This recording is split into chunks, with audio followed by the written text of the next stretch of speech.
not, but there is a purpose for I and you living in this world. நாம் வாழுகிற இந்த உலகத்துல ஒரு நோக்கம் உண்டு. அந்த நோக்கத்தின் நடுவுல எத்தனை பேர் தேவனை முன்பாய் வைத்து உங்களுடைய வாழ்க்கையை நடத்துகிறீர்கள் என்று எனக்கு தெரியாது. But I want to still encourage you like any other day. Have God before you in all your things. உங்க வாழ்க்கை ஒவ்வொன்றிலும் ஒவ்வொரு பகுதிகளிலும் தேவனை முன்வைங்க. கர்த்தர் உங்களை ஆசீர்வதிப்பார். ஆமென். நான் அதை நம்புகிறேன். அதை தான் நான் உங்கள் மத்தியில இருக்கிற வரைக்கும் பேசுவேன். கர்த்தரை நம்பி வாழுங்கள். கர்த்தர் உங்களை ஆசீர்வதிப்பார். ஆமென். இன்றைக்கும் கூட ஒரு வார்த்தை உங்களுக்கு முன்பாய் வைத்திருக்கிறேன். அந்த வசனம் எத்தனை பேருக்கிட்ட பேசணும்னு தெரியாது. ஏன்னு சொன்னா வசனம் எப்ப பேசணும் தெரியுமா? நீங்கள் வசனத்தை விரும்பும் போது. வசனம் என்ன சொல்லுகிறது? 1 யோவான் 1ஆம் அதிகாரம் என்ன சொல்லுது? ஆதியில வார்த்தை இருந்தது, அந்த வார்த்தை தேவனோடு இருந்தது, அந்த வார்த்தை தேவனாய் இருந்தது. So in the beginning was the word and the word was with God and the word was God. அப்படி என்றால் வசனம் தேவனாய் இருக்கிறது. அந்த வசனத்துக்கு நாம் கவனமாய் செவி கொடுக்கும் போது அந்த வசனம் நம்ம மத்தியில பேச ஆரம்பிக்கும். ஏனென்றால் மற்றவர்கள் பேசுகிற வசனம் நம்முடைய தேவன் பேசவில்லை. அவருடைய வாயிலிருந்து புறப்பட்டு வருகிற வார்த்தைகள், வசனங்கள், அது ஜீவன் உள்ள வார்த்தைகள். அப்படியா இருக்கும்போது வசனத்தை கேட்கும் போது கர்த்தர் உங்க மத்தியில நிச்சயமாய் பேசுவார். ஆனால் என்னிடத்துல பேசுங்க என்று யார் கேட்கிறார்களோ அவர்கள் மத்தியில பேசுவார். சும்மா சும்மா போனோம்னு சொன்னா வாழ்க்கையே எப்படி இருக்கும்? சும்மா தான் இருக்கும். கண்களை மூடுவோம். தகப்பனை பேசுங்கப்பா. அடியனை மறைத்து நீர் எங்களுக்கு கொடுக்க வேண்டிய வார்த்தையை கொண்டு எங்களை போஷித்து எங்களை பலப்படுத்தி எங்களை நடந்து முடிச்சு வைக்கிறேன். தாழ்த்துகிறோம், விட்டுக் கொடுக்கிறோம். நீரே தேவன் என்று சொல்லுகிறோம். இயேசுவின் நாமத்தில் பிதாவே ஆமென். அந்த ஆமென் சொன்ன 3 பேர் 4 பேரை மட்டும் ஆசீர்வதிங்கப்பா. என்னுடைய ஜெபம் அப்படிதான் ஜெபிக்க போகிறேன் இனிமே. ஏன்னா ஆமேன் ஆமேன்னு சொல்லி நானும் சீனு போச்சு. என்னடா அதாவது ஆமேன்னு சொல்றது ஒரு கெட்ட வார்த்தையோ? இல்ல எனக்கு தெரியல, சொல்லுங்க. எனக்கு தெரியல. ஆமேன் கெட்ட வார்த்தைன்னு சொல்லுங்க, இனிமே நிறுத்திடுவோம். அப்ப அது நல்ல வார்த்தைன்னு சொன்னா ஆமேன் நல்ல தைரியமா சொல்லணும் தானே. ஏன் சொல்ல மாட்டோம்? ஏன் இன்னைக்கு இந்த மெசேஜை விட்டுட்டு ஏன் அந்த கேள்வியில ஆரம்பிச்சிருவோமா? கேள்வியில ஆரம்பிச்சு முடிச்சிருவோம். ஏன் எல்லாருமே ஆமேன்னு சொல்ல மாட்டீங்க?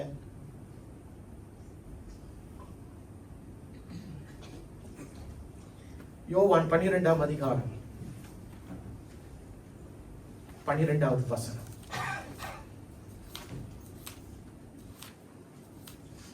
யாராச்சும் படிங்க. மறுநாளிலே இயேசு எருசலேமுக்கு வருகிறார் என்று பண்டிகைக்கு வந்த திரளான ஜனங்கள் கேள்விப்பட்டு குருத்தோலைகளை பிடித்துக் கொண்டு அவருக்கு எதிர்கொண்டு போகும்படி புறப்பட்டு, ஓசன்னா கர்த்தருடைய நாமத்தினாலே வருகிற இஸ்ரவேலின் ராஜா ஸ்தோத்திரிக்கப்பட்டவர் என்று ஆர்ப்பரித்தார்கள். அப்புறம் அல்லாமலும் சீயோன் குமாரத்தியே பயப்படாதே, உன் ராஜா கழுதை குட்டியின் மேல் ஏறி வருகிறார் என்று எழுதியிருக்கிற பிரகாரமாக இயேசு ஒரு கழுதை குட்டியை கண்டு அதில் மேல் ஏறி போனார். அப்புறம் இவைகளை அவருடைய சீஷர்கள் துவக்கத்திலே அறியவில்லை. இயேசு மகிமை அடைந்த அப்புறம் இப்படி அவரை குறித்து எழுதியிருக்கிறதையும் தாங்கள் இப்படி அவருக்கு செய்ததையும் நினைவு கூர்ந்தார்கள். ஆமென், ஆமென், ஆமென். என்னுடைய தலைப்பு இன்றைக்கு உங்களுக்கு என்ன வைக்கலாம் என்று சொல்லும் பொழுது இந்த வார்த்தை தான் வந்தது. கணத்தில் தாழ்மை. Humility in honor. Why? பாருங்க, கணம் என்று சொல்லுகிற ஒரு வார்த்தை, it's a very strong word. அந்த கணம் யாருக்குரியது என்று சொன்னால் அநேக அதிகாரத்தில் உள்ளவங்களுக்கு, உயரத்தில் இருக்கிறவங்களுக்கு, பணக்காரர்களுக்கு அவர்களை கனப்படுத்துவார்கள், அப்படித்தானே? ஆனால் the honor rightfully belongs to one particular person where you can never stop honoring that person. யார் தெரியுமா? ஒரு ராஜா. ஒரு ராஜாவை நீங்கள் கனப்படுத்தாமல் இருக்க முடியாது. மலேசியாவில் பாத்தீங்கன்னா அந்த மலேசியா ராஜாவை நீங்க கனப்படுத்தலன்னா என்ன செய்வாங்களா? தூக்கி உள்ள போட்டுருவானா. மலேசியாவில் அந்த சட்டம் ஒன்று இருக்கு. இன்னைக்கு ராஜாக்களுக்கு அவ்வளவு ஒரு கணத்தை கொடுக்கக்கூடியவர்களாய் உலகம் இருக்கிறது. ஏன் என்று சொன்னால் அவர்களுக்கு பின்பாய் இருக்கிற அடையாளம், their identity and their status warrants that people honor that person. Okay, now the next thing is, are you honoring the person or are you honoring The identity behind him. The identity behind him. ராஜா என்று சொல்லுகிற ஒரு ஸ்தானத்தில் இருக்கிறதுனால அவனை பிடிக்குதோ அவனை பிடிக்கலையோ நம்ம அவனை கனப்படுத்தி தான் ஆகணும். ஏனென்றால் அவனை நாம் கனப்படுத்தவில்லை, அவனுக்கு பின்பாய் இருக்கிற அவனுடைய அதிகாரத்தை கனப்படுத்துகிறோம். You understand that? யோவான் நினைக்கிறான், அவன் அப்படிதான் எழுதுகிறான். யோவான் பேதுரு எழுதுகிறான், ஒரு ராஜாவை கனப்படுத்தும்படி எழுதுகிறார். அந்த ராஜா யார் தெரியுமா? அவன்தான் அந்த கிறிஸ்தவர்களை அந்நாளில் கொன்று போட்டுக் கொண்டு இருக்கிற ஒரு ராஜா. அப்ப பேதுரு ஆவியினாலே எழுதப்பட்டதுனா வார்த்தை என்ன தெரியுமா? அவனை கனப்படுத்து. ஏனென்றால் அவன் முகத்தை பார்க்காத, அவன் உள்ளத்தை பார்க்காத, அவனுக்கு பின்பா இருக்கிற அதிகாரத்தை பார்த்து அவனை கனப்படுத்து என்று பேதுரு எழுதுகிறார். We are called to honor kings. ஆனால் 2000 ஆண்டுகளுக்கு முன்பாய் 2000 ஆண்டுகளுக்கு முன்பாய் ஒரு ராஜா இஸ்ரவேலில் பிறந்தார், பெத்லெஹேமில் பிறந்தார். அவரை குறித்து, எதை குறித்து? அவருடைய பிறப்பை குறித்து, அவர் பிறப்பதற்கு முன்பாய் ஒரு 500 ஆண்டுகளுக்கு முன்பாய் எழுதப்பட்டது. திருப்பிக் கொள்ளுங்க, ஜகரியா 9ஆம் அதிகாரம் 9வது வசனம். ஜெகரியா 9:9 என்ன சொல்லுது? சியோன் குமாரத்தியே மிகவும் களிகூறு, எருசலேம் குமாரத்தியே கெம்பீரி, இதோ உன் ராஜா உன்னிடத்தில் வருகிறார், அவர் நீதி உள்ளவரும் இரட்சிக்கிறவரும் தாழ்மை உள்ளவரும் கழுதையின் மேல் கழுதை குட்டி ஆகிய மரியின் மேலும் ஏறி வருகிறவருமாய் இருக்கிறார். In English it says, rejoice greatly, O daughter of Zion, shout, daughter of Jerusalem, see your king comes to you, righteous and having salvation, gentle and riding on a donkey and on a coal, the foal of a donkey. இது எப்ப எழுதப்பட்டது தெரியுமா? கவனிங்க, 500 ஆண்டுகள் ஆண்டவருடைய பிறப்புக்கு முன்பாய் 500 ஆண்டுகளுக்கு முன்பாய் எழுதப்பட்டவை இந்த வார்த்தைகள். இன்னொன்னு பார்ப்போமே, ஏசாயா 9ஆம் அதிகாரம் 6வது வசனம். எல்லாருக்குமே தெரிந்த ஒரு வசனம் தான். யாருக்கு தெரியும் அந்த வசனம்? படிக்க பார்ப்போம். நமக்கு ஒரு பாலகன் பிறந்தார், நமக்கு ஒரு குமாரன் கொடுக்கப்பட்டார், கர்த்தத்துவம் அவர் தோளின் மேல் இருக்கிறது, அவர் நாமம் அதிசயமானவர், ஆலோசனை கர்த்தர், வல்லமை உள்ள தேவன், நித்திய பிதா, சமாதானத்தின் பிரபு எனப்படும். இது எப்ப எழுதப்பட்டது தெரியுமா? ஆண்டவராகிய இயேசு 700 ஆண்டுகள் பிறப்பதற்கு முன்பாய் 700 years before Jesus was born, this words was written. அப்ப ஆண்டவரை குறித்து சொல்லப்பட்ட ஒவ்வொரு காரியமும் அவருடைய பிறப்புக்கு முன்பாய் சொல்லப்பட்ட காரியங்களே. எதற்காக இந்த வார்த்தைகள் சொல்லப்பட்டதுன்னு சொன்னால், ஒரு தேவன் ராஜாவாக பிறப்பார், அவரை நானும் நீங்களும் என்ன செய்ய வேண்டுமா? கனப்படுத்த வேண்டும் என்று சொல்லி அது எழுதப்பட்டது. புரியுதா? புரியலன்னா ஒரு உதாரணத்தை சொல்றேனே. இன்றைக்கு நமக்கு பிடித்த ஒரு பிரபலம் சிங்கப்பூருக்கு வராங்கன்னு வைங்களேன், நமக்கு பிடித்த பிரபலம் அவங்கள வாழ்க்கையில ஒரு வாட்டி தான் பார்க்க முடியும். ஒரு உதாரணத்துக்கு ஒரு மைக்கேல் ஜாக்சன் வரான். அவன் வரான்னு சொன்னபோது அவனை பிடித்திருக்கிறவங்க என்ன செய்வாங்க? அதை முதலாம் நம்புறோம், ஐயோ மைக்கேல் ஜாக்சன் வரான்னு சொல்லிட்டு என்ன செய்வாங்க? டிக்கெட் வாங்கிடுவான், லீவை போட்டுருவான். நீ லீவை கொடுக்கறியோ, லீவு கொடுக்க முடியாதுன்னு சொல்லிட்டா என்ன செய்வான்? ரிசைன் பண்ணிடுவான். ரிசைன் பண்ணிட்டு எதற்கு அவனை போய் பார்க்கணும்? எதற்கு அவனை போய் பார்க்கணும்? வாழ்க்கையில ஒரு தடவை நாச்சும் நான் அவனை முன்னால அவன் பாடுகிறதையும் அவன் ஆடுகிறதையும் நான் பார்க்கணும் என்று சொல்லிட்டு அப்படியாய் நான் போவோம். ஏன்? அவன் என்னுடைய இருதயத்துல என்னை கவர்ந்தவன். Do you understand what I'm saying? புரியுதுங்களா என்ன சொல்றேன்னு? அவன் வந்தான் சொன்னா எதையும் செய்வோம். ஏனென்றால் அவன் நம்முடைய வாழ்க்கையில ஒரு ராஜாவை போல. He is an idol. He can be a king. Because anything that is ruling you will be a king. உன்னை ஆட்சி செய்கிற எந்த காரியமாய் இருந்தாலும் அது ஒரு ராஜரீகமான காரியமாய் இருக்கும். ஆனால் கிறிஸ்துவுடைய எருசலேமின் வருகை இருக்கிறதே, அவர் பவனி வந்தாரே, அந்த பவனியை பார்க்கும் போது ஒரு இடத்திலிருந்து மற்றொரு இடத்துக்கு போனாரே, அது ஒரு சாதாரணமான பவனி அல்ல. It is not an ordinary journey from point A to point B. அவருடைய அந்த பவனி என்பது ஒரு விசேஷித்தமானது. Because there was a sacrificial contribution to that journey. தம்மை ஒரு தியாகத்தின் ஒரு உணர்வோடு தம்மை அர்ப்பணிப்பதற்காக அவர் இதோ ஒலிவ மலையிலிருந்து அவர் எருசலேமை நோக்கி போகிறார். அதை நாம் பார்க்கிறோம். எத்தனை பேருக்கு தெரியும்? தெரியலன்னு சொன்னா நீங்க இங்க உட்கார்ந்து இருக்கிறது புண்ணியமே இல்ல. ஆண்டவராகிய இயேசு கிறிஸ்து அவர் பிறந்தது 2000 ஆண்டுகளுக்கு முன்பாய். ஆனால் அவர் பிறந்தது முதல் மாயா எங்கன்னு சொன்ன யாருக்குமே தெரியாது. ஏனென்றால் வசனம் சொல்லும் போது பவுல் எழுதுகிறார், ரோமருக்கு எழுதும் போது அவர் சொல்லுகிறார், before all things existed he was present. எல்லா படைப்புகளுக்கு முன்பாய் ஆண்டவராகிய இயேசு கிறிஸ்து அங்கு இருந்தாராம். அப்ப அவர் பிறப்பதற்கு நேரம் இல்ல. There is no time for God. There was no time for us to tell when God was birth or what. There is no time for God.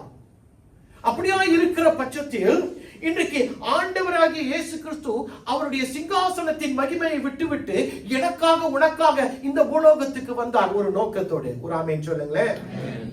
ஒரு பலி செலுத்துவதற்காக வந்தார். எதை பலியாய் கொடுக்க வந்தார்? தம்மையே பலியாய் கொடுக்க வந்தார்.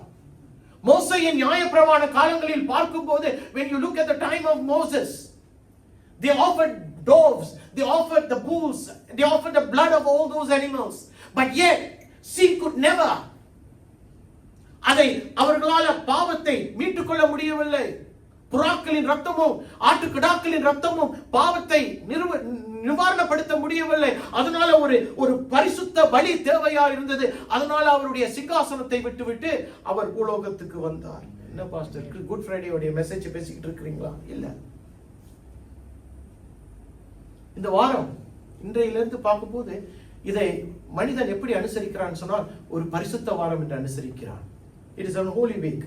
ஏனென்றால் இந்த காலங்களில் தான் அவருடைய மரணத்தை குறித்து நாம் தியாகம் பண்ணுகிற, அவருடைய மரணத்தை குறித்து நாம் சிந்திக்கக்கூடிய ஒரு வாரமாய் இருக்கிறது. இந்த வாரத்தில் தான் 2000 ஆண்டுகளுக்கு முன்பாய் கர்த்தர் வேதனைக்குள்ள போனார், ஒரு பயத்துக்குள் போனார். பிரியமானவர்களே, ஒரு காரியத்தை சாதிக்க வேண்டும் என்று சொன்னால் சில நேரங்களில வலி வேதனையும் கடந்து வரும். There is always a pain before a victory. ஒரு காரியத்தை வெற்றியாய் நாம் ஜெயிக்க வேண்டும் என்று சொன்னால் சில நேரங்களில வலி இருக்கும். புரியல பாஸ்டர் அப்படின்னு சொன்னா, படிக்கிற பிள்ளைங்களை பாத்தீங்கன்னா அவங்களுக்கு எல்லாம் பிடிக்கும், எக்ஸாம் பிடிக்காது. ஏன்னா அந்த எக்ஸாம் பாஸ் ஆகினாதான் அவங்க அடுத்த கட்டம் போக முடியும், அப்படித்தானே? ஆனா அந்த எக்ஸாம் பாஸ் ஆகிட்டாங்கன்னா என்ன ஆகும்? They are fine, they go to the next standard. ஒரு கர்ப்ப வேதனை படுகிற ஒரு ஸ்திரியை பாருங்களேன், அவளுக்கு அந்த வலி எடுக்க முடியாது, வேதனையான வலி. ஆனால் கர்ப்பம் தரித்த பின்பு அவள் முகத்தில் அந்த வலி தெரியாது, என்ன தெரியும்? சந்தோஷம் தெரியும். அந்த ஒரு காரியத்தை நாம் அடையும் வரைக்கும் வேதனை சில நேரங்களில் இருக்கத்தான் செய்யும். அதே போலதான் இந்த உலகத்தை மீட்டுக் கொள்வதற்காக ஆண்டவர் ஒரு வலியின் வேதனையை அனுபவித்தார். அதற்கு அந்த பயணம் அவசியமாயிருந்தது. The journey to Jerusalem was necessary. அவரை பார்த்தவர்கள் அவரை அடையாளம் கண்டுகொள்ள முடியவில்லை, அவரை ஏற்றுக்கொள்ள முடியவில்லை, அவரை வரவேற்கவும் இல்லை. அவரை வரவேற்றவர்கள் அவரை வேறு அடையாளத்தை பார்த்தார்கள். அவரை தேவனுடைய குமாரனாய் பார்க்க, they never looked at him as the son of God, they looked at him as a prophet. அவரை ஏற்றுக்கொண்டவர்கள், அவரை அறிந்தவர்கள் அவரை முழுக்க கடைசி வரைக்கும் நம்பவே இல்லை. பேதுருவை பாருங்க, திடீரென்று மறுதலித்து போனார். அவரோடு இருந்த சீஷர்களை பாருங்க, அவர்களும் சில நேரங்களில் அவரை மறுதலித்து போனார்கள். ஆனால் இந்த இடத்துல உட்கார்ந்து கொண்டு இந்த குர்த்தோலை ஞாயிறை அனுசரிக்க வந்திருக்கிற நீங்கள் ஆண்டவருடைய வாக்கு தத்தம், அதாவது 2700 ஆண்டுகளுக்கு முன்பாய் அவரை குறித்து எழுதப்பட்ட அந்த வாக்குரைத்த அந்த தேவனை பற்றி கொஞ்சம் மறுபடியும் ஞாபகத்துக்கு கொண்டு வருவதற்காக இந்த இடத்துல உட்கார்ந்து கொண்டு இருக்கிறோம். ஏனென்றால் அவர் அந்த பவனியை கடந்து போனது நிமித்தம் தான் எனக்கும் உங்களுக்கும் ஜீவன் கிடைத்தது. எப்படிப்பட்ட ஜீவன்? நித்திய ஜீவன். எத்தனை பேருக்கு புரிகிறது? அவர் ஒரு கோலாகலமான ஒரு கொண்டாட்டத்தோடு வந்திருந்தா இன்னைக்கு ஜனங்களே வேற மாதிரி பார்த்திருப்பாங்க.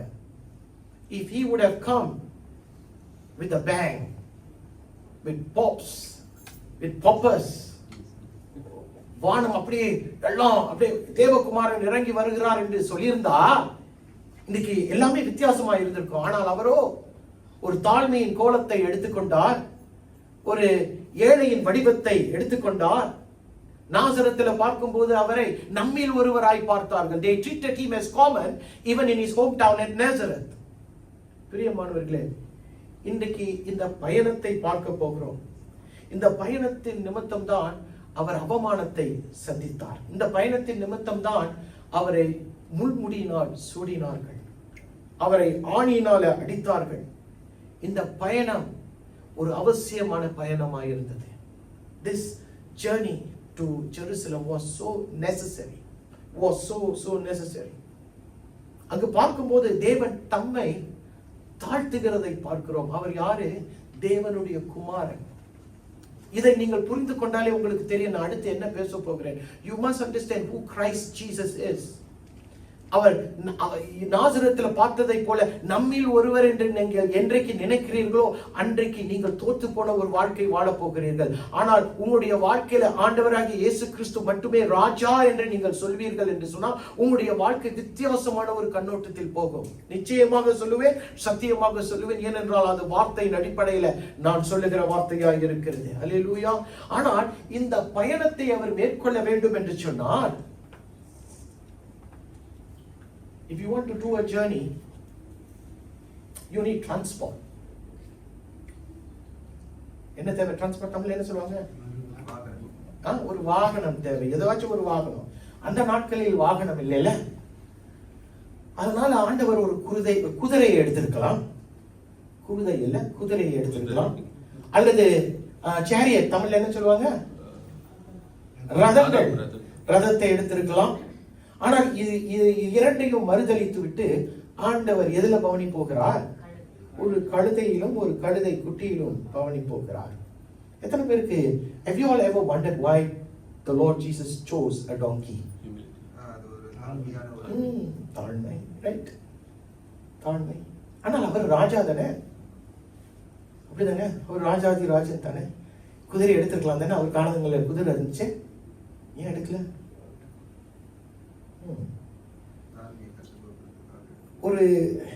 ஒரு கொலம்பியால ஒரு மிஷனரி இருந்தாரு.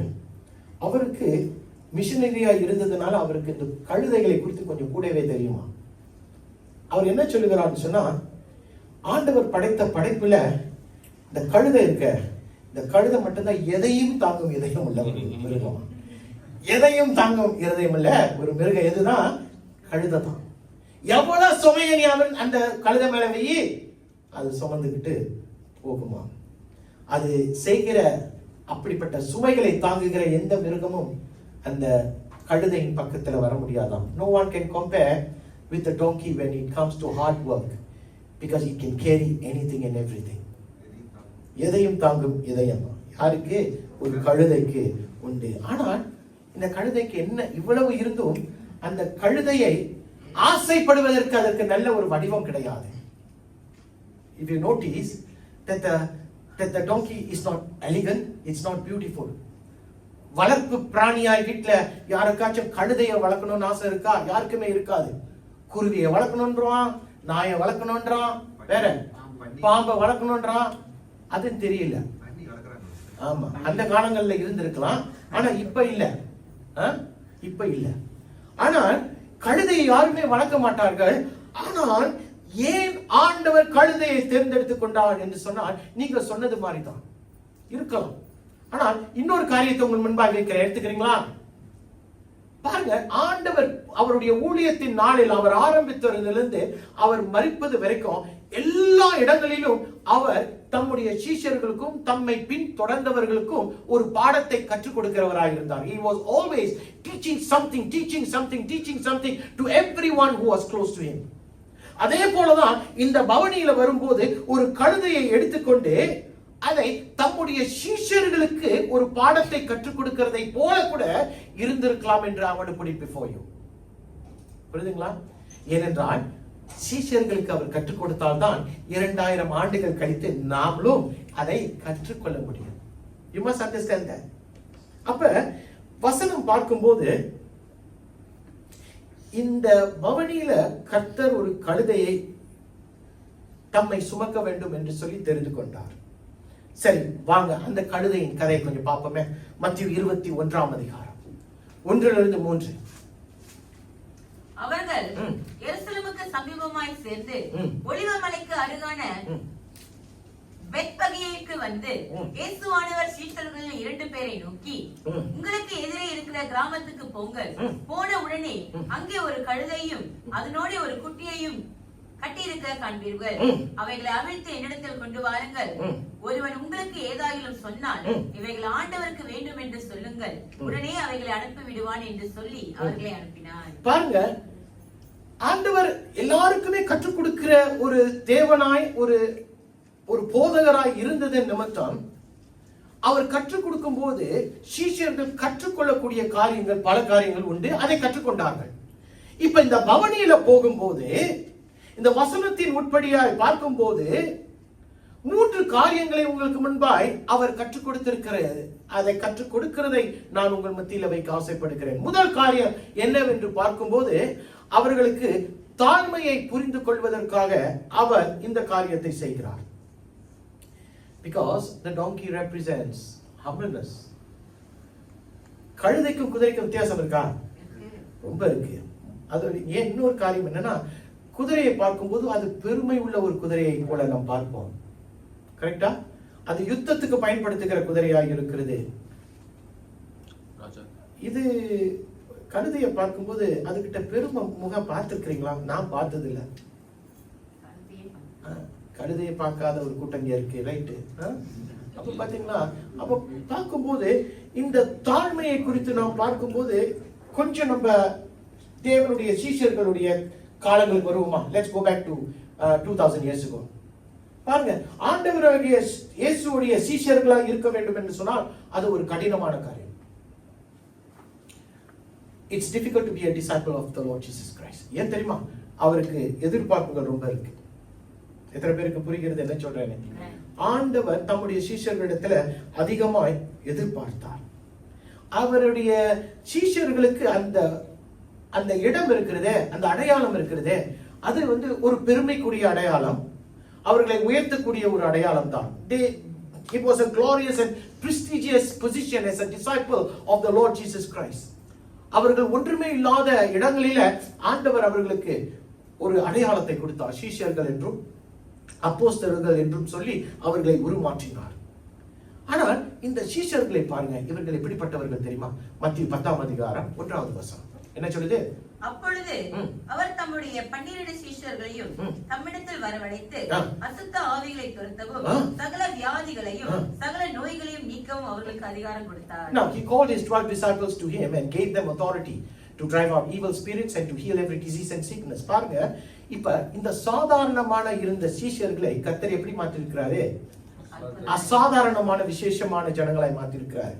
அவர்கள் ஒரு காலத்துல மீனவர்களாய் இருந்தார்கள், சாதாரணமானவர்களாய் இருந்தார்கள், வரி வசூலிக்கிறவர்களாய் இருந்தார்கள். ஆனால் இப்பொழுதோ they are miracle workers. யாரே? தம்முடைய சீஷர்கள். அவர்களை விசேஷமாய் கர்த்தர் மாற்றியிருக்கிறார். ஏன்? இந்த சீஷர்கள் என்னென்ன செய்தார்களா? அசுத்த ஆவிகளை துரத்தினார்கள், வியாதிகளை சுகப்படுத்தினார்கள், அப்புறம் நோய்களையும் வியாதிகளையும் நீக்கி போட்டார்கள், பேய்களை துரத்தினார்கள். எல்லாம் நம்ம பார்க்கிறோம். எதுல பார்க்கிறோம்? வேதத்துல பார்க்கிறோம். So they were special right now. எப்ப? இந்த காலகட்டத்துல ஆண்டவர் இதோ எருசலேமுக்குள் பவனி சொல்லும் போது they are a very special people. இப்ப ஸ்பெஷல் பீப்புள் சொல்லும் போது பேதுருவை பார்த்தீங்கன்னா ஆண்டவரை கைது செய்தார்கள். கைது செய்து அவரை கொண்டு போகும்போது பேதுரு அநேக கூட்டத்தின் நடுவில் ஒரு இதை போட்டிருப்பான், என்னது, இந்த ஸ்கார்ஃபை போட்டிருப்பான். அப்ப கூட ஒருத்தி அவனை பார்த்து நீ இயேசுவோடு இருந்ததானே அப்படின்னு சொல்ற அளவுக்கு அவனுக்கு ஒரு அடையாளம் இருந்தது. They were very famous. எத்தனை பேருக்கு தெரியும், ஒரு கதாநாயகனா இருக்கிறவனை தூக்கி போட்டு நீ வில்லனா நடின்னு சொன்னா சில நேரங்களில் ரொம்ப யோசிப்பாங்க. ஒரு கதாநாயகனை நீ காமெடியனா நடின்னு சொன்னா நடிப்பாங்களா? பேருங்களை சொன்னா அப்புறம் சில நேரங்களை சொன்னா அப்ப பாஸ்டர் தமிழ் படம் பார்க்குறாரு. ரஜினிகாந்தை ஒரு காமெடியனா நடிக்க சொன்னா நடிப்பாரா? இல்ல காசு கொடுத்தா நடிக்க மாட்டாங்க. ஏன்னா முக்காடாக பேரு இருக்கு, எப்படி செய்வாங்க? செய்ய மாட்டாங்க. அதே போல இப்ப ஒரு பிரபலமா இருக்கிற 12 சீஷர்களை பார்த்து ஆண்டவர் திடீர்னு சொல்றாரு, அப்பா அந்த இடத்துல ஒரு கழுதையும் ஒரு கழுதை குட்டியும் இருக்கு, நீ அதை நெற்றில எடுத்துட்டு வா, அதில் தான் நான் பவனி செய்யணும். பார்க்கும்போது 12 சீஷர்களும் ஒருவரை ஒருவர் பார்த்திருக்கலாம். ஆனா வேத வல்லுநர்கள், the scholars are saying, அந்த 2 சீஷர்கள் என்று தான் வசனம் சொல்லுகிறது. அந்த 2 சீஷர்கள் வேத வல்லுநர்கள், the scholars are saying it was Peter and John. We don't know that, வசனம் சொல்லல. ஆனால் வேதத்தை எழுதினவர்கள் சொல்லுகிறார்கள் அது பேதுருவும் யோவானும் தான் இருந்திருக்க முடியும். ஏனென்றால் அநேக நேரங்களில அவர் இந்த 2 சீஷர்களை தான் அதிகமாய் பயன்படுத்தினாராம். அதனால பேதுரும் யோவானும் தான். ஆனா பேதுரும் யோவானும் அந்த காலத்துல அந்த 12 சீஷர்கள் அவர்கள் ஒரு உயர்வானவர்கள். இப்ப திடீர்னு பேதுருவையும் யோவானையும் பார்த்து, அப்பா பிகிசனா தூ கழுதாடா அப்படி ரத்தம் அப்படின்னு சொல்லியிருந்தா என்ன இருக்கும்? யோசிச்சு பாருங்க. என்ன ஆண்டவரே, நானா என்ன ஆண்டவரே, கொஞ்ச நாளைக்கு முன்னால நான் தானே பேயை துரத்துனேன். ஆண்டவரே, கொஞ்ச நாளைக்கு முன்னால நான் தானே அந்த பிள்ளைக்கு சுகத்தை கொடுத்தேன். அவளுக்கு நான் தானே விடுதலையை கொடுத்தேன். நான் தானே, என்னுடைய கரம் தானே செஞ்சிச்சு. இப்ப நீங்க என்னைய கழுதையை கொண்டு வர சொல்றீங்களே. ஏன் இதை சொல்றேன்னு தெரியுமா? இஸ்ரவேலின் நாட்களில் கழுதை வைத்திருக்கிறவர்கள் யார் தெரியுமா? ஏழைகள். அவர்கள் தான் அதுவும் அந்த கழுதையை கொண்டு வரணும். மேல ஏறி வர முடியாது. கழுதையை கூட்டிட்டு கொண்டு வா அப்படின்னு சொல்லும்போது அது மான பிரச்சனை. அதனால அவர்களால் அதை செய்ய முடியாது. ஆனால் அந்த இடத்துல ஆண்டவர் ஒரு காரியத்தை கற்றுக் கொடுக்கிறார்.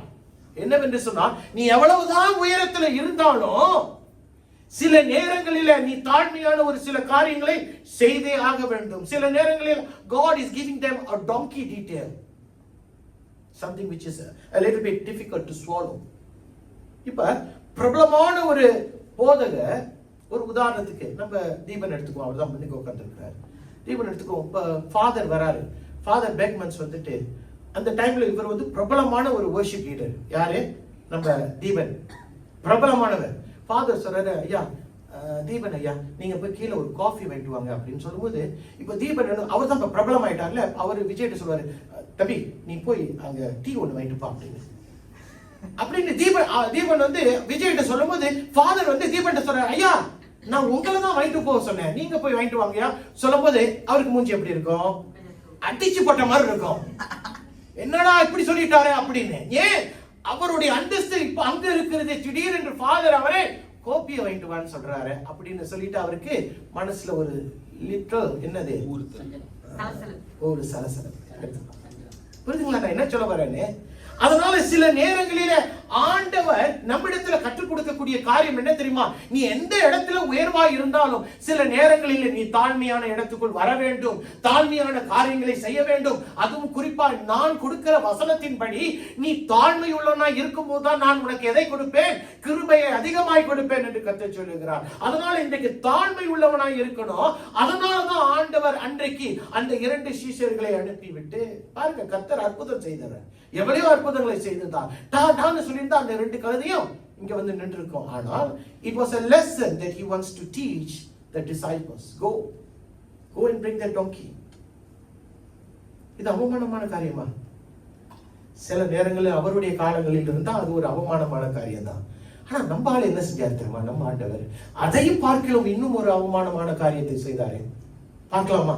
யோவான் 13ஆம் அதிகாரம் 3-4-5. தம்முடைய கையில் பிதா எல்லாவற்றையும் ஒப்பு கொடுத்தார் என்பதையும் தாம் தேவனிடத்திலிருந்து வந்ததையும் தேவனிடத்திற்கு போகிறதையும் இயேசு அறிந்து போஜனத்தை விட்டெழுந்து வஸ்திரங்களை சுழற்றி கலற்றி வைத்து ஒரு சீலையை எடுத்து அறையிலே கட்டிக்கொண்டு பின்பு பாத்திரத்தில் தண்ணீரை வார்த்து சீஷருடைய கால்களையும் கழுவி தாம் கட்டியிருந்த சீலையினால் துடைக்கவும் தொடங்கினார். என்ன செய்யறார் நம்ம ஆண்டவர்? சீஷருடைய கால்களை, ஐயா கழுதையை கூட்டிக் கொண்டு வா என்று சொல்லுகிறது ஒரு பெரிய காரியமா? சீஷர்களுடைய கால்களை அல்லது மற்றவனுடைய கால்களை கழுவது ஒரு பெரிய காரியமா? ஏன் தெரியுமா? அந்நாட்களில் கால்களை கழுவுவதற்கு பாருங்க, வேலைக்காரன்லே கொஞ்சம் உயர்வா இருப்பான், ஒரு தாழ்மை உள்ளவனா இருப்பான், சூப்பர்வைசர் இருப்பான், ஜெனரல் மேனேஜர் இருப்பான். ஆனா இந்த கால்களை கழுவ வேண்டும் என்று சொன்னா ஆக மட்டத்துல ஒரு வேலைக்காரன் தெரியுமா, அவன் தான் கால்களை கழுவுவான். அப்படிப்பட்ட ஒரு காலங்களில் ஆண்டவராகிய இயேசு கிறிஸ்து தம்முடைய வேளாண் வஸ்திரத்தை எடுத்து போட்டு அவருடைய சீஷர்களுடைய கால்களை கழுவுகிறவராக இருக்கிறார். எதை கற்றுக் கொடுக்கிறார்? தாழ்மையை கற்றுக் கொடுக்கிறவராக இருக்கிறார். பிரியமானவர்களே, 2 காரியங்கள். உலகத்திற்கும் தேவனுடைய ராஜ்யத்துக்கும் வித்தியாசம் உண்டு. உலகத்தில் பார்க்கும்போது ஜனங்கள் உன்னை பார்க்கும்போது உன்னிடத்தில் இருக்கிற அடையாளத்தையும் உன்னுடைய காரியம் நீ போட்டிருக்கிற உடையையும் பார்த்து உன்னை வேறு விதமாய் உயர்வாய் பார்ப்பார்கள். ஆனால் ராஜ்யத்தில் இருக்கும்போது ஆண்டவர் உன்னை எப்படி தான் பார்க்கிறாரு? Now there is always a difference. ராஜ்யத்துல நீ ஆண்டவருக்குள்ள எப்படி இருக்கிறாய், நீ ஆண்டவருக்குள்ள எப்படி விதைத்திருக்கிறாய், நீ ஆண்டவரை எப்படி சேவிக்கிறாய் என்பதை பார்த்துதான் உனக்கு ஒரு அடையாளம் இருக்கு. திருப்பி சொல்றேன் கேளுங்க. உலகத்துக்கு இருக்கிறவனுக்கும் ராஜ்யத்தில் இருக்கிறவனுக்கும் வித்தியாசம் உண்டு. The one who is of the kingdom, God is going to identify you in a manner like this. How you serve God, how are you close to God, how are you connected to God, and based on that, God will decide whether you are a kingdom seeker, whether you are belonging to the kingdom or not. ராஜ்யத்தில் இருக்கிறவர்களை கர்த்தர் அப்படிதான் பார்ப்பார். இன்றைக்கு இந்த குருத்தோலை ஞாயிறுல உங்கள்கிட்ட கேட்கக்கூடிய ஒரே ஒரு காரியம், நீங்கள் தாழ்மை உள்ளவர்களாய் ஆண்டவருக்கு எவ்வளவு அவருடைய வார்த்தைக்கு இடம் கொடுத்து வாழுகிறீர்கள், எவ்வளவாய் அவருடைய அழைப்புக்கு ஏற்ப அவரை சேவிக்கிறீர்கள். Now that's the question I want to put before you. Now if the calling of God in you is so real and God is called to serve you, how much are you serving? And how much humility are you in possession of? எவ்வளவு தூரத்துக்கு நீங்கள் தாழ்மையை தரித்து வைத்திருக்கிறீர்கள்? If I ask you a question, can you tell me? Will there be an answer? ஒரு பதில் இருக்குமா? ஏனென்றால் உலகத்திலே அதிகமாய் ஊழியம் செய்தவர் யார் என்று சொன்னால் ஆண்டவராகிய இயேசு கிறிஸ்து தான். சீஷர்களை ஒரு பக்கம் வைத்திருங்க, அவர் தான் அதிகமாய். அதனால அவர் அவ்வளவாய் செய்ததனால பவுல் பிலிப்பியருக்கு இப்படி எழுதுகிறார். திருப்பிக் கொள்ளுங்க, பிலிப்பியர் 2ஆம் அதிகாரம் 8-11 எப்படி எழுதுகிறார்? இயேசுவின் நாமத்தில் அவர் மனுஷ ரூபமாய் காணப்பட்டு மரண பரியந்தம், அதாவது சிலுவையின் மரண பரியந்தமும் கீழ்ப்படிந்தவராகி தம்மை தாமே தாழ்த்தினார். அதனால் தேவன் எல்லாவற்றிற்கும் மேலாக அவரை உயர்த்தினார். அப்புறம் இயேசுவின் நாமத்தில் வானோர் பூதலத்தார் மேல் கீழோனருடைய முழங்கால் யாவும் முடங்கும்படிக்கும் பிதாவாகிய தேவனுக்கு மகிமையாக இயேசு கிறிஸ்து கர்த்தர் என்று நாவுகள் யாவும் அறிக்கை பண்ணும்படிக்கும் எல்லா நாமத்திற்கும் மேலான நாமத்தை அவருக்கு தந்தருளினார். புரியுதுங்களா என்ன சொல்றேன்னு? நீ ஆண்டவருக்காக எவ்வளவு நிற்கிறாயோ அதற்கு ஏற்ற மாதிரிதான் உனக்கு உயர்வை கர்த்தர் கொடுக்கிறார். And Jesus Christ was a perfect example. அவருடைய நாமத்துக்கு மேலான ஒரு நாமம் இல்லை என்று சொல்லுகிற ஒரு இடத்துல பிதாவானவர் அவரை வைத்தார். இன்னைக்கு நீ ராஜ்யத்தின் பிள்ளையாய் காணப்படுவாய் என்று சொன்னால் உன்னுடைய கிரியைகள் காணப்பட வேண்டும். நீ தேவனுக்காக நிற்கிறாயா, தேவனுக்காக எவ்வளவாய் நிற்கிறாய் என்பதை பார்த்துதான் உன்னுடைய அடையாளத்தை கர்த்தர் உயர்த்துவாரா அல்லது அப்படியே வைத்திருப்பாரா என்று முடிவு செய்வார். காது உள்ளவர்கள், சில நேரங்களில கழுதையை கொண்டு வான்னு சொன்னா நம்ம என்ன செய்யணும்? கொண்டு வந்துதான் ஆகணும். ஏனென்றால் அது கர்த்தருடைய திட்டத்தில் இருக்கும் என்று சொன்னால் அந்த திட்டத்துக்கு ஒப்பு கொடுத்து பாருங்க. அந்த தாழ்மையின் திட்டத்துக்கு நீங்க ஒப்பு கொடுக்கும் போது அந்த திட்டத்தை மாற்றி உன்னை உயர்வுக்குள் ஆண்டவர் கொண்டு போவது நிச்சயம். அல்லேலூயா. அப்ப முதல் பாடம் கற்றுக் கொடுத்தது என்னவென்று சொன்னால் அந்த இடத்திலே ஒரு தாழ்மையை நீ தரித்துக் கொள்ள வேண்டும் என்ற ஒரு அடையாளத்தை, ஒரு காரியத்தை சீஷர்களுக்கு சொன்னார். இரண்டாவது காரியம் என்னவென்று சொன்னால் அவர்களுக்கு சொல்லக்கூடிய ஒரு காரியம், உங்களுடைய ஆவிக்குரிய அடையாளம் உங்களுடைய உலக அடையாளத்தை விட எப்படி இருக்கணுமா? முக்கியமா இருக்க வேண்டுமா? To understand that your spiritual identity is more important than your worldly image. உலகம் ஒருவனை மேன்மையுள்ளவனா எப்படி பார்க்கும் என்று சொன்னாம என்ன சொன்னேன்? அவன் ஓட்டுகிற காரை பார்ப்பாங்க, வெள்ளை கலர் மெர்சிடிஸ் ஓட்டுவாங்க, புரியுதுங்களா? கோட்டு சூட்டு போட்டிருப்பாங்க, பெரிய வீட்டுல தங்குவாங்க, 2-3 கார் வச்சிருப்பாங்க, பேங்க்ல அவ்வளவு பணம் இருக்கும். அவங்கள பார்த்து என்ன சொல்லுவோம்? மேன்மையானவையா, உயர்வானவையா அப்படின்னுவாங்க. ஆனால் ஆவிக்குரிய மேன்மை எப்படிப்பட்டது தெரியுமா? நீ ஆண்டவருக்குள்ள என்ன இருக்க, நீ ஆண்டவருக்குள்ள எப்படி இருக்க, ஆண்டவருக்குள்ள, அதாவது இந்த உள்ளான மனுஷன் இருக்கிறான் தெரியுமா? அந்த உள்ளான மனுஷன் மேன்மை உள்ளவனாய் காணப்பட வேண்டும். வெளி தோற்றமுள்ள மனுஷன் அவன் மேன்மையானவன் கிடையாது. யோசிச்சு பாருங்க, ஆண்டவராகிய இயேசு 33 வயசு அந்த நாட்கள்ல, ரைட்டுங்களா? 33 வயசுல அவர் ஒரு கழுதை குட்டியின் மேல ஏறி போகிறார் என்று சொல்லுகிறார். அதை பார்க்கும் போது வித்தியாசமாய் இருந்திருக்கும். ஏனென்றால் நம்ம ஆளு வடிவமான ஆளு யாரு? ஆண்டவராகிய இயேசு கிறிஸ்து. நல்ல அழகானவர். யாரும் நம்ப மாட்டீங்களா? மறந்து போச்சு போல. சுத்தி எல்லாரையும் பார்த்துட்டு ஆண்டவர் இயேசு எப்படி இருக்கிறார் மறந்து போச்சு. ஒரு அழகானவர் ஒரு கழுதையின் மேல வருகிறார் என்று சொல்லும் பொழுது அவர் நல்ல உயர்வா என் மாதிரி டோலா இருக்கிறான்னு வைங்களேன்.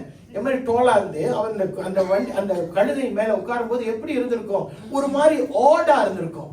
பார்க்கிறவங்க என்ன சொல்லுவாங்க, என்னடா இது வித்தியாசமா இருக்கேன்னு. ஆனால் வேதத்தை பார்க்கும் போது அந்த இடத்துல அவருடைய வருகையை குறித்தோ அவர் வந்த விதத்தை குறித்தோ மனிதன் எதையுமே பேசவில்லை. மாறாக அவர்கள் என்ன செய்தார்கள், அவருடைய வஸ்திரங்களை இதோ அவருக்கு முன்பாய் வைத்தார்கள். அதோ இந்த குருத்தோலை கொண்டு வந்து ஓசன்னா ஓசன்னா என்று அவருக்கு முன்பாய் வைத்தார்கள். அப்புறம் என்ன சொன்னாங்க, blessed is he who comes in the name of the Lord. That's what he said. Hosanna to the King of Israel. என்ன சொல்ல வர, அன்றைக்கு ஜனங்கள் அவருடைய வெளி தோற்றத்தை பார்க்கவில்லை, அவருடைய உள்ளான மனதை அவர்கள் அறிந்திருந்தார்கள். They knew the Jesus on the inside. புரியலையா? அவருடைய அன்பை அவர்கள் ஏற்கனவே ருசித்து பார்த்தார்கள், அவருடைய இரக்கத்தை ஏற்கனவே ருசித்து பார்த்தார்கள், அவருடைய அற்புதங்களை ஏற்கனவே ருசித்து பார்த்தார்கள், அவருடைய வார்த்தை அவர்களிடத்தில் அதிகாரத்தோடு பேசின அந்த வார்த்தையை ருசித்து பார்த்தார்கள். அப்ப அவர் ஒரு கழுதையில வராரோ கழுதை குட்டியில வர அதை அவர்கள் பார்க்கவில்லை. ஏனென்றால் அவருடைய உள்ளான அந்த அடையாளம் தான் அவர்களுக்கு முக்கியமாய் தெரிந்ததே ஒழிய அந்த வெளிப்புறமான அந்த அடையாளம் அதை அவர்கள் முக்கியமாய் பார்க்கவில்லை. எத்தனை பேருக்கு புரிகிறது நான் என்ன சொல்றேன்? ஏனென்றால் அவர் எருசலேமுக்குள்ள வந்ததும் மத்திய 21 அதிகாரம் 10வது வசனத்தில் பார்க்கும் போது அவர் எருசலேமுக்குள் பிரவேசிக்கையில் நகரத்தார் யாவரும் ஆச்சரியப்பட்டு இவர் யார் என்று விசாரித்தார்கள். யோசிச்சு பாருங்க, கழுதையில வருகிறவனை கூட்டமே கூடி ஓசன்னா ஓசன்னா என்று அவரை பாடி துதித்து அவரை ஆராதிக்கும் போது ஜனங்கள் என்னடா நடக்குது என்று நிச்சயமாய் பார்ப்பார்கள். அதை தான் அன்றைக்கு அவர்கள் பார்த்தார்கள். இவர் தான் நம்மை மீட்க வந்தவரோ அல்லது இவர் தான் வேறு ஒரு தீர்க்கதரிசியோ என்று அவர்கள் ஆச்சரியப்பட்டார்கள். ஆனால் இன்றைக்கு 2000 ஆண்டுகளுக்கு முன்பாய் பின்புதான் நமக்கு தெரியும் அவர்தான் ராஜாதி ராஜா, அவர்தான் தேவாதி தேவன் என்றும் சக்கரியா தீர்க்கதரிசி சொன்ன அந்த கழுதையின் மேலே வருகிற அந்த ராஜா வேற யாரும் இல்ல இவர்தான் என்று நாம் அறிந்திருக்கிறோம். அப்ப ராஜா குதிரையில எல்லாம் வரணும், அவர் கழுதையில எல்லாம் வந்தா ராஜா என்று சொல்லும் போது அவருடைய அதிகாரம் எங்க காணுமே, அவருடைய ராணுவம் எங்க காணுமே, அவருடைய என்ன சொல்லுவாங்க பட்டயங்கள் எங்க ஒன்றுமே காணுமே. வாய் பிரியமானவர்களே, உண்மையான உலகத்தில் இருக்கிற ராஜாவுக்கு தான் இது அவசியமா இருந்ததே தவிர வானத்திலிருந்து இறங்கி வந்த ராஜாவுக்கு இது அவசியமே இல்லை. இத்தனை பேருக்கு புரிகிறது? அந்த அந்த வஸ்திரத்தை விரித்து ஆண்டவராகிய இயேசுவுக்கு ஓசனா ஓசனா என்று சொன்னானே அவனுக்கு தெரியும் ஆண்டவர் யார் என்று. ஓசனா ஓசனா என்று குருத்தோலை தூக்கி கொண்டு அவரை அன்புடன் வரவேற்றார்களே அவர்களுக்கு தெரியும் இயேசு யார் என்று. ஏன் இன்னும் சொல்ல போனால் ஆண்டவராகிய இயேசுவுக்கு தெரியும் தாம் யார் என்று. He knew who he was. The people who welcomed him knew who he was. The disciples who was with him knew who he was. The question is, do you know who he is? உலகத்துக்கு ஆண்டவர் எதையும் காட்ட வேண்டிய அவசியமே இல்லை பிரியமானவர்களே. பிலாத்து கிட்ட கூட அவர் அந்த நாளில் சொன்னது, உன்னிடத்துல அதிகாரம் உனக்கு கொடுக்கப்பட்டதுனால தான் நீ அதிகாரத்தில் இருக்கிறார். ஆண்டவருக்கு அவர் யார் என்று தெரியும். பாருங்க, இந்த ஜனங்கள் இருக்காங்களே, இந்த இஸ்ரவேல் ஜனங்கள், ஆண்டவருடைய இயேசு கிறிஸ்துவின் நாட்களில் அவர்கள் ஒரு ராஜாவை எதிர்பார்த்து கொண்டிருந்தார்கள். எதற்கு? இந்த ரோம ராஜ்யத்திலிருந்து அவர்களை விடுதலையாக்க ஒரு ராஜா. எப்படி ஈட்டியுடனும் பட்டயத்துடனும் ஒரு ராஜா வருவார் என்று எதிர்பார்த்தார்கள். நம்பால் எதுல வராரு? கழுதையில வராரு. குதிரையில வந்திருந்தா கூட கொஞ்சம் யோசிச்சு இருப்பாங்க. ஆனா நம்பால் கழுதையில வராரு. பாருங்க, அன்றைக்கு நடந்த ஒவ்வொரு சம்பவமும் சீஷர்களை சிந்திக்க வைத்திருக்கிறது. அதனாலதான் ஆண்டவர் போன பின்பு நீங்க பாத்தீங்கன்னா அவர்கள் விழவே இல்லை. பெந்தேகோஸ்து நாட்களுக்கு அப்புறம் தம்முடைய சீஷர்களை பார்த்தீங்கன்னா கன் மாதிரி நின்றாங்க. ஏனென்றால் இந்த அனுபவம், எந்த அனுபவம்? அவர்கள் வாழ்க்கையில அனுபவித்த ஒவ்வொரு காரியத்திலும் கர்த்தர் அவர்களுக்கு பாடத்தை சொல்லிக் கொடுக்கிற ஒவ்வொரு இடத்திலையும் அவர்கள் கற்றுக்கொண்டு இருந்தார்கள். அந்த நாளில் பிலாத்துக்கு குதிரை இருந்தது, நம்முடைய ஆண்டவருக்கு என்ன இருந்துச்சு? கழுதை இருந்துச்சு. அன்றைக்கு பிலாத்துக்கு அவனுடைய பக்கத்துல பட்டயம் இருந்தது, நம்முடைய தேவனுக்கு வாயில பட்டயம் இருந்தது. அவனுக்கு ராணுவம் இருந்தது, நம்முடைய தேவனுக்கு சீஷர்கள் இருந்தார்கள். அவனுக்கு அடையாளம் இருந்தது, இந்த தேவனுக்கு இந்த அடையாளம் வேண்டாம் என்று ஒப்பு கொடுத்து சிலுவையை சுமக்கக்கூடியவராய் காணப்பட்டார். நம்முடைய தேவனுக்கு அப்படிப்பட்ட ஒரு அடையாளம். ஆமென். வசனம் 8 ஜக்கரியா 8ஆம் அதிகாரம் 10வது வசனத்துல இப்படியாய் சொல்லுகிறது. அதிகாரம் உள்ள ஒரு தேவனை குறித்து சொல்லுகிறது. என்ன சொல்லுது? இந்நாட்களுக்கு முன்னே மனுஷனுடைய வேலையால் பலனும் இல்லை, மிருக ஜீவனுடைய வேலையால் பலனும் இல்லை, போகிறவனுக்கும் வருகிறவனுக்கும் நெருக்கினை நிமித்தம் சமாதானமும் இல்லை, எல்லா மனுஷரையும் ஒருவரை ஒருவர் விரோதிக்க செய்தேன். இது இல்லையே Zakariya 8:10 He shall speak peace to the nations. ராஜ்யத்துக்கு அவர் சமாதானத்தை பேசுகிறவராகவும் அவருடைய ஆளுகை ஒரு இடத்திலிருந்து மற்றொரு இடத்துக்கு கடந்து வரும் என்றும் வசனம் எழுதப்பட்டது. யாரு?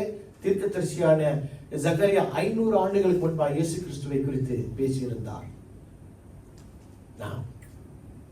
நம்முடைய தேவன் சமாதானத்தை அன்றைக்கு பேசினதுனால்தான் இன்றைக்கு சமாதானம் உலகத்தில் அநேக இடங்களில் சமாதானம் பெருகி இருக்கிறது. அல்லேலூயா. அவருடைய அரசாளுகை அன்றைக்கு அவர் பேசினதன் நிமித்தம் தான் இன்றைக்கு அந்த அரசாளுகை ஒவ்வொரு இடங்களிலும் காணப்படுகிறது. அவர் அடையாளத்தை வேண்டாம் என்றார், அவர் அதிகாரத்தை வேண்டாம் என்று சொன்னார், அவருக்கு இந்த பூலோகத்தில் சிங்காசனம் வேண்டாம் என்று சொன்னார். ஏனென்றால் அவர் வந்த நோக்கத்தை அவர் அறிந்தார். He laid down his power so that he can pick up his cross. People, I want you to know whether do you know this Lord Jesus Christ. அவர்களுக்கு அவரை அறிந்திருந்தார்கள். இன்றைக்கு இந்த இடத்துல அமர்ந்து கொண்டு பேசிக்கொண்டு இருக்கிற இந்த ஆண்டவராகிய இயேசு கிறிஸ்துவை குறித்து உங்களுக்கு தெரியுமா? உண்மையாக தெரியுமா? அது மட்டும் இல்லை, நீங்கள் யார் என்று நீங்கள் முதலாவது அறிந்து கொள்ள வேண்டும். நீங்கள் தேவனுடைய பிள்ளை என்று சொன்னால் உங்கள் மத்தியில ஆண்டவர் சொன்ன காரியங்கள் உங்க மத்தியில காணப்படணும். அந்த தாழ்மை உங்கள் மத்தியில இருக்கிறதா? தாழ்மை என்று சொல்லும் பொழுது வெளி தோற்றத்தில் காணப்படுகிற தாழ்மை அல்ல, உள்ள இருந்து புறப்பட்டு வருகிற அந்த தாழ்மை உங்கள் மத்தியில இருக்கிறதா? ஏனென்றால் தாழ்மை உள்ளவனுக்கு கர்த்தர் எதை கொடுக்கிறாரா? கிருபையை கொடுக்கிறாரா? இன்றைக்கு இந்த உலகத்துல நீங்கள் நடக்கும் போது ஜனங்கள் உங்களை பார்க்கும் போது உங்களுடைய வெளி தோற்றத்தை பார்த்து அவர்கள் என்ன செய்ய கூட நம்பிவிடக் கூடாது. உள்ளான மனுஷன் பேச வேண்டும். You must carry his presence at all times. அவருடைய பிரசன்னத்தை நீங்கள் சுமக்கிறவர்களால் உங்களுடைய வேலையிலும் உங்களுடைய குடும்ப காரியங்களிலும் உங்களுடைய சபையிலும் உங்களுடைய ஊழியங்களிலும் நீங்கள் தேவனுடைய ambassador. What is the meaning of ambassador in Tamil? பிரதிநிதி. இல்ல. No. சரி, யோசிச்சு சொல்லு. ஒரு பிரதிநிதியில அதுக்கு இன்னொரு வார்த்தை இருக்கு, ambassador. அப்படி என்றால் நீங்கள் தேவனை பிரதிபலிக்கிறவர்களாய் காணப்பட வேண்டும். You need to be the ambassador for God. அப்படி என்றால் உங்களுடைய உள்ளான மனிதன் யார் என்று நீங்கள் அறிந்து நீங்கள் வாழ வேண்டும். மூன்றாவது காரியம் என்று சொன்னால் உங்களுடைய கீழ்ப்படிதல் அது உண்மையாய் காணப்பட வேண்டும். You must understand that your obedience must be genuine.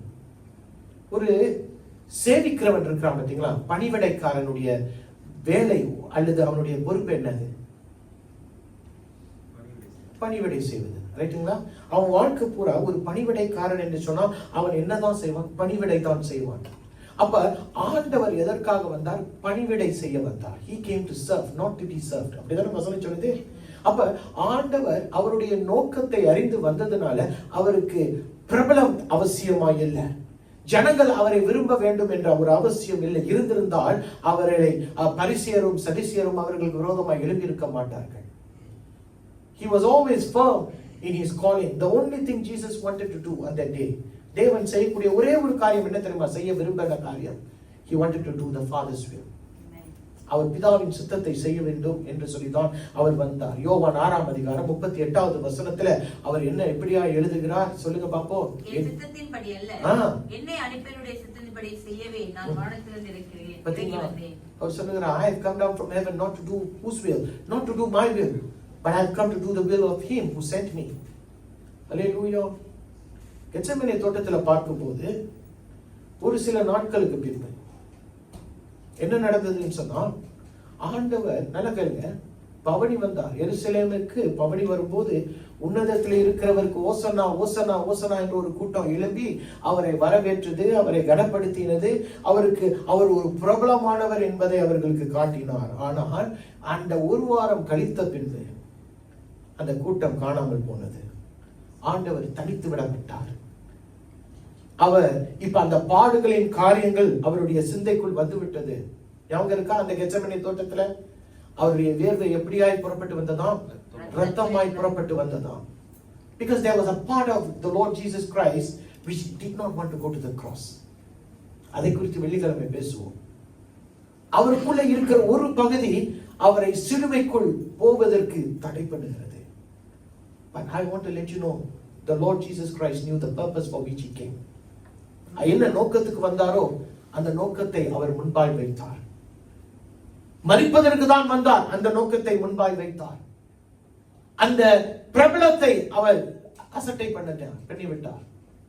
புகழ் எனக்கு வேண்டாம் என்று தள்ளிவிட்டார். எனக்கு கீழ்ப்படிதல் தான் வேண்டும் என்று சொல்லி பிதாவின் சித்தத்துக்கு கீழ்ப்படிந்தார். மத்திய 20ஆம் அதிகாரம் 28வது வசனம் இப்படியாய் சொல்லுகிறது, அப்படியே மனுஷகுமாரனும் ஊழியம் கொள்ளும்படி வராமல் ஊழியம் செய்யவும் அநேகரை மீட்கும் பொருளாக தம்முடைய ஜீவனை கொடுக்கவும் வந்தார் என்றார். பாத்தீங்களா, அவரே சொல்லுகிறார், ஐயா நான் சேவிக்க வரலைங்கயா, நான் சேவிக்கப்படுவதற்கு வரலைங்கயா, நான் சேவிக்க தான் வந்தேன்.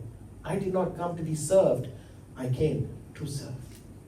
ஒரு வாரம் பிரபலமாக இருந்தால் அடுத்த வாரம் அதே ஜனங்கள் சொல்றாங்க அவரை சிலுவையில போட்டுருங்கன்றாங்க. நல்லா யோசிச்சு பாருங்களேன். அவரை நம்பினவர்கள் ஏமாற்றப்பட்டதை போல நின்றார்கள். ஏன்னா அவருடைய கண்ணோட்டம் ஆண்டவரை பார்த்த கண்ணோட்டம் வித்தியாசமா இருந்தது. அவங்க நினைச்சாங்க ரோம அதிகாரத்திலிருந்து என் தேவன் என்னை விடுதலையாக்க தான் இந்த பவனியில வராருங்க. அவர்கள் இடிந்து போனார்கள், உடைந்து போனார்கள். அவர்களுக்கு என்னன்னா வேற ஒரு ராஜா வேணும் என்று சொன்னார்கள். ஆனால் இவர் வந்ததோ மனிதனை மாற்றுவதற்கு. இவர் மனிதன் அல்ல, இவன் தேவன் அல்ல, இவன் சாதாரணமானவன் தான் என்று சொல்லி அவர்கள் முடிவு கட்டினார்கள். But Jesus was not just a man. அந்த சிலுவையில அவரை அங்கு தொங்கி கொண்டு இருக்கும் போதே சொல்லுகிறார்கள், நீ தேவகுமாரன் என்று சொன்னால் இந்த சிலுவையை விட்டு இறங்கி வா என்றான். பிறரை அவர் ரட்சித்தார், இப்ப அவனையே அவர் ரட்சிக்க முடியலன்னு சொல்லி நக்கல் பண்ணினார்கள். But I want to let you know that the Lord, he was not that he could not save himself. He did not want to save himself. Am I right to say that? தமிழ்ல சொன்னா கொஞ்சம் குழம்புமோ. He could not save himself. இல்ல, அவரால் தம்மை மீட்டுக் கொள்ள முடியாது என்று சொல்லல, அவர் தம்மை மீட்டுக் கொள்ள வெறுத்தார். அவர் விரும்பவில்லை. ஏனென்றால் அவருடைய நோக்கம் என்ன? மரிப்பதற்காக அவர் வந்தார்.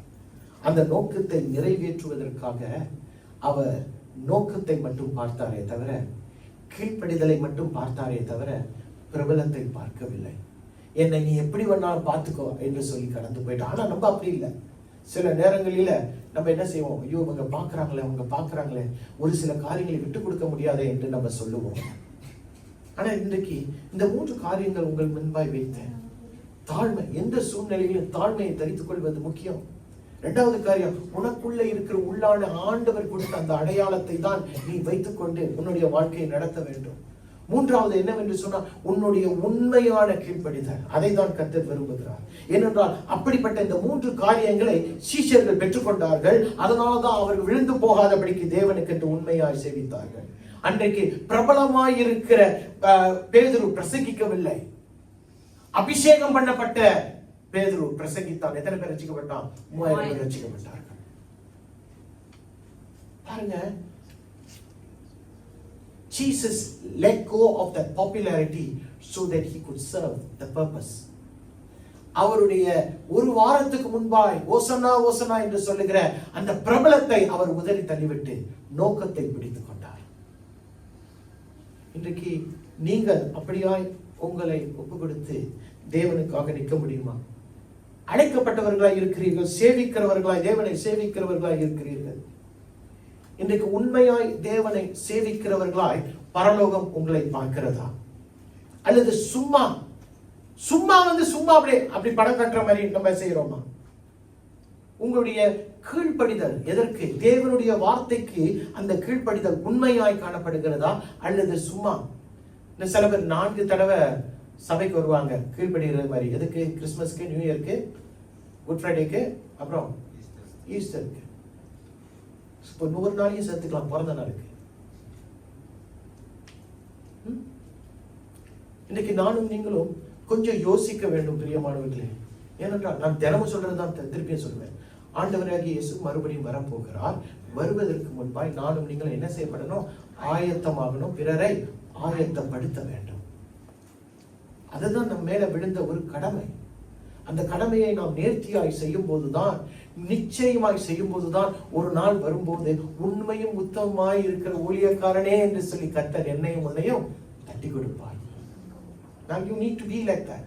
You need to humble yourself. You need to understand that your inner image is more important than your outward image.